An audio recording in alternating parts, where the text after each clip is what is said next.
சிம்மமுகே ரௌத்ர ரூபிண்யாம் அபய அஸ்தாங்கத கருணாமூர்த்தே சர்வ வியாபிதம் ரோகலட்சமாம் பாப விமோசன துரித நிவாரணம் லக்ஷ்மி கடாட்ச சர்வாபீஷ்டம் அநேகம் தேஹி நரசிம்மா மாதா நரசிம்ம பிதா நரசிம்ம பிராதா நரசிம்ம சகா நரசிம்ம வித்யா நரசிம்ம திரவிணம் நரசிம்ம சுவாமி நரசிம்ம சகலம் நரசிம்ம இதோ நரசிம்ம பிரதோ நரசிம்ம யதோ யதோ யாஹி ததோ நரசிம்ம நரசிம்ம தேவாத்பரோ நகசி தஸ்மான் நரசிம்ம சரணம் பிரத்யாக. நேயர்களுக்கு டாக்டர் சைதை ராஜாவின் அன்பான வணக்கங்கள். நாம் இப்பொழுது இந்த எபிசோடில் தமிழ் மாத ராசி பலன்கள், ஆடி மாத ராசி பலன்களை பார்க்க போகிறோம். 17/7/2024 முதல் 16/8/2024 வரைக்கும் மொத்தம் 31 நாட்கள் உள்ளடக்கியது.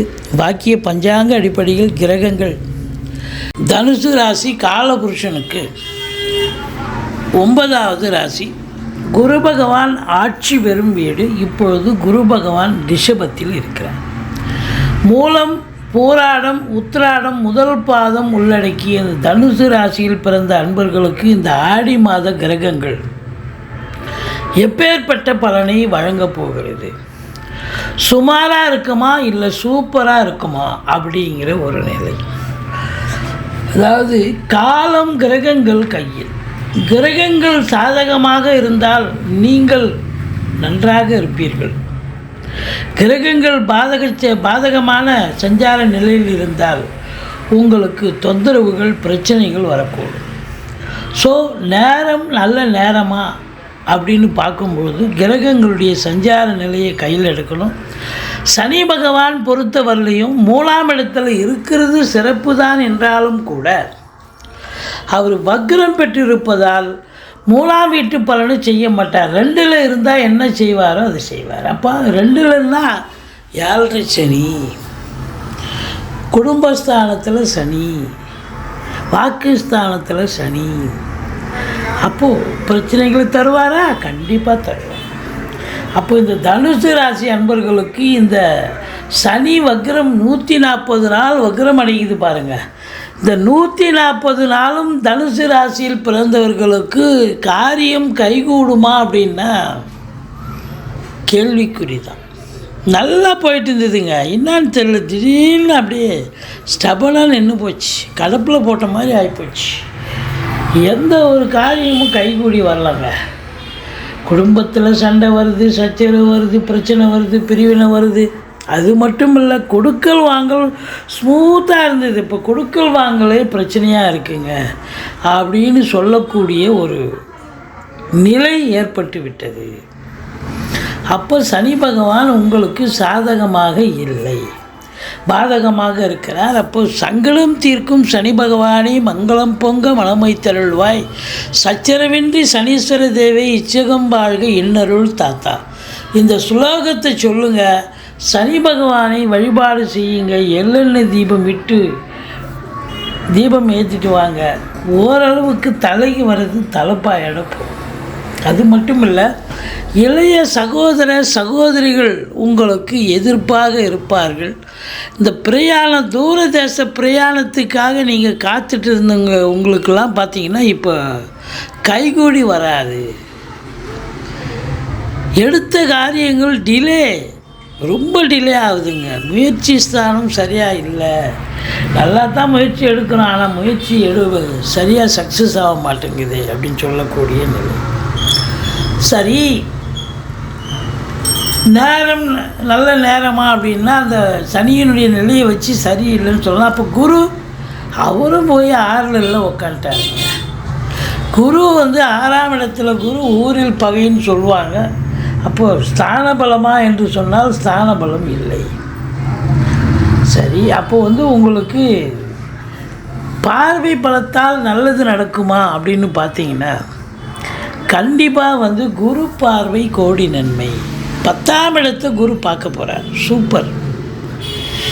10ஆம் இடத்துல கேது இருந்து இது நாள் வரைக்கும் தொழிலில் இன்வெஸ்ட் பண்ணாதீங்க, கேது இருக்கிற இடத்த சுருக்குவார், எச்சரிக்கையாக இருங்கன்னு சொன்னோம். ஆனால் இப்போது அதே கேது அங்கே தான் இருக்கார். ஆனால் இப்போ குரு பார்க்குறது சிறப்பு. அப்போது குரு பார்வை கோடி நன்மை. அப்போ தொழிலில் நம்பி கடன் வாங்கி தொழிலில் போடலாம். தொழில் விருத்தி அடையுமா அப்படின்னா தொழில் விருத்தி அடையும். இல்லை இன்னொரு பிரான்ச்சு ஓப்பன் பண்ணலாமா, தாராளமாக ஓப்பன் பண்ணலாம். ஸோ சிறப்பான காலம், அற்புதமாக இருக்குது. உங்களுக்கு தொழிலில் அமோக வளர்ச்சி.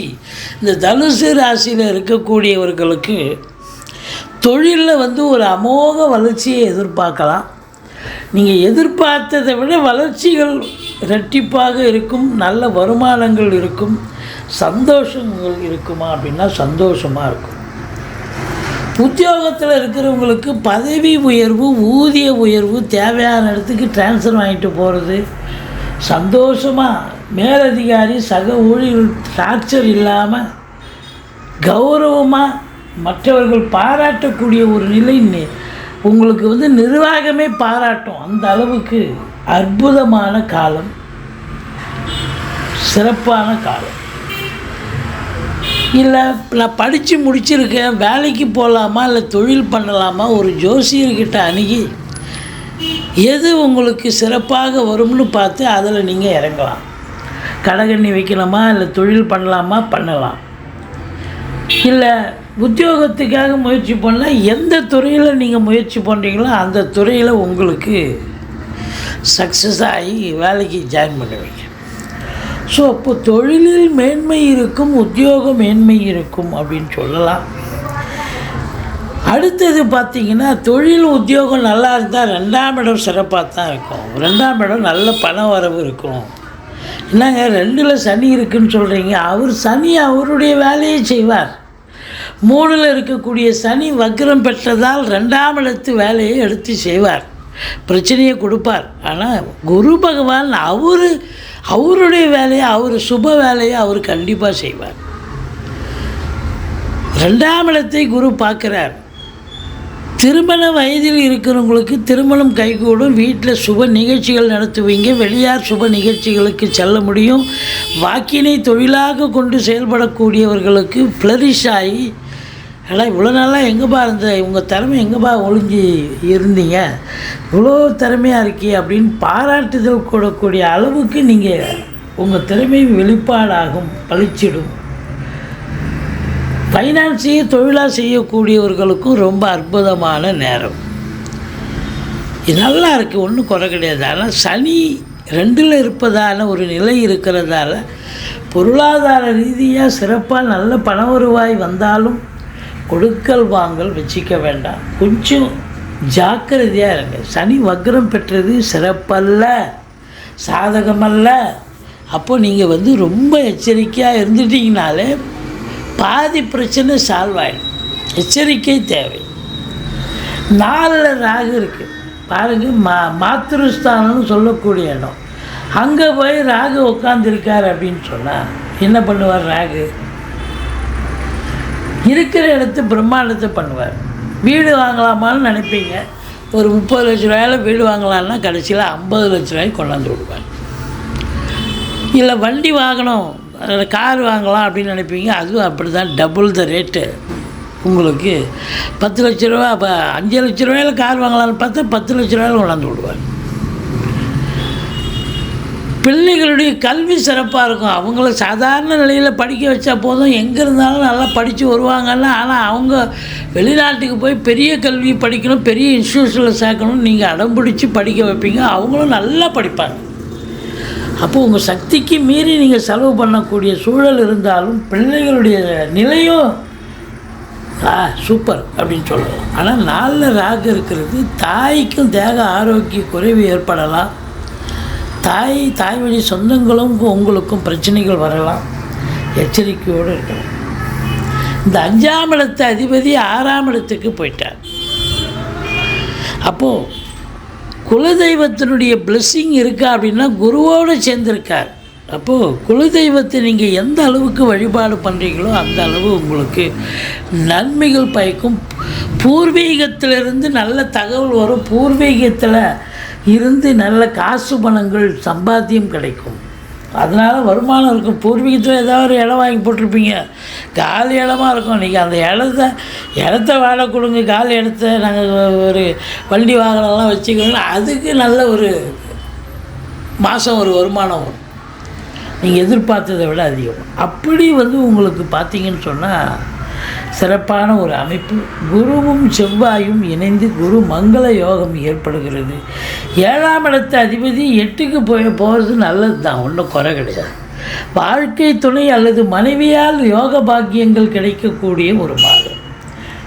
ஒன்று அவங்க வேலை பார்க்குறவங்களா இருந்தால் வேலை பார்க்குற இடத்துல ப்ரமோஷன் இன்க்ரிமெண்ட் கிடச்சி அதில் ஒரு வருமானம், இல்லை அவங்க பிறந்த வீட்டிலேருந்து லிக்விட் கேஷோ ஜுவல்ஸோ கொண்டு வரக்கூடிய ஒரு சூழல் இருக்கும். மொத்தத்தில் வாழ்க்கை துணை அல்லது மனைவியால் யோக பாக்கியங்கள், சூரியன் புதன் சேர்க்கை, புதாதித்ய யோகம் ஏற்படுவதால் உங்களை பொறுத்தவரையிலையும் கல்வி நிறுவனங்கள், கல்விக்கூடங்கள், கல்வியாளர்கள், கல்வி பயிலும் மாணவ செல்வங்கள் இவங்க எல்லாருக்கும் சிறப்பான காலம். சுக்கிரனுடைய ஆதிக்கம் நிறைந்தவர்களுக்கு ஒரு பொற்காலம். வேலை வாய்ப்புகள் கிடைக்கும். கலைத்துறை, சினிமா துறையில் பணியாற்றக்கூடிய டெக்னீஷியன்லேருந்து சின்ன லைட் பாய் வரைக்கும் எல்லாருக்குமே பார்த்திங்கன்னா அற்புதமான நேரம் அப்படின்னு சொல்லணும். இந்த 9ஆம் இடத்தை சனி பார்க்குறார். தந்தைக்கு இடர்பாடுகள், தந்தைக்கு தேக ஆரோக்கிய குறைவு ஏற்படும், தந்தையால் செலவினங்கள் ஏற்படும், தந்தைக்கும் உங்களுக்கும் கருத்து வேறுபாடு ஏற்படும். மற்றபடி செலவினங்கள் வந்தாலும் உங்களுக்கு சுப செலவே வரும். என்னன்னா செவ்வாய் 12ஆம் வீட்டை குருவோடு சேர்ந்து பார்க்குறதால ஏதோ வீடு வாங்குறீங்க, மனை வாங்குறீங்க, தோட்டம் வாங்குறீங்க, துறவு வாங்குறீங்க, அதில் இன்வெஸ்ட் பண்ணுறத இதில் காட்டுது. அது செலவினங்கள் சுப செலவாக இது அமைகிறது. மொத்தத்தில் இந்த ராசி அன்பர்களுக்கு 18, 19, 20 இந்த 3 நாளும் சந்திராஷ்டம நாள் இருக்குது. இந்த சந்திராஷ்டமம்னு சொல்லிக்கிட்டிங்கன்னு சொன்னாலே உங்களுக்கு பாதி பிரச்சனை உங்களுக்கு தானாக குறைஞ்சிடும். ஏன்னா வருமுன் காப்போன்ற மாதிரி எதையும் நீங்கள் ஏதோ பிரச்சனை வருது அப்படின்னு நம்ம அலர்ட்டாக இருக்கணும்னு சொன்னால் பிரச்சனையே நீங்கள் ஃபேஸ் பண்ணுவீங்க அப்படின்ற ஒரு நிலை தான். மற்றபடி உங்களை பொறுத்தவரையிலும் இந்த தனுர் ராசியில் பிறந்த அன்பர்களுக்கு எச்சரிக்கை தேவை. துர்க்கையை வழிபாடு செய்யுங்கள், ஈஸ்வரனை வணங்குங்கள். மற்றபடி தொழில் சிறப்பாக செல்லும், உத்தியோகம் சிறப்பாக செல்லும், வருமானம் அமக்கலமாக இருக்கும், சந்தோஷமாகத்தான் இருப்பீர்கள். ஆனால் சில சங்கடங்களையும் சந்திப்பீர்கள், பிரச்சனைகளையும் சமாளிப்பீர்கள் என்று சொல்கிறோம். நன்றி.